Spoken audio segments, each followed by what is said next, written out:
Alright, let's be real. This is the peak performance athlete you all clicked for.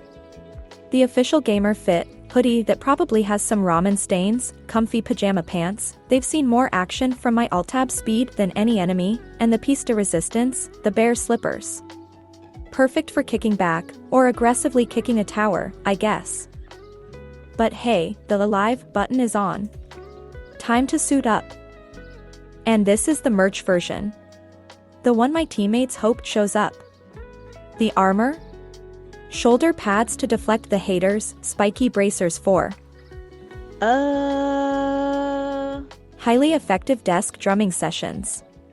Knee guards for all the hard carries, and for when I literally kneel over laughing after I totally int. But the real ultimate weapon? Nah. It's not the spikes. Not even the sword I definitely have equipped off screen.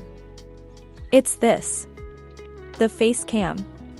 The one making the Pepega faces when I misplay and actually smiling when chat and me pop off. Because at the end of the day, whether I'm in pajamas or shoulder pads, it's still just me. A gamer, a streamer, and a top-tier DoorDash connoisseur. So let's get into it. We're gonna pop off, or have a super cozy time. 50-50 shot, honestly. Let's go.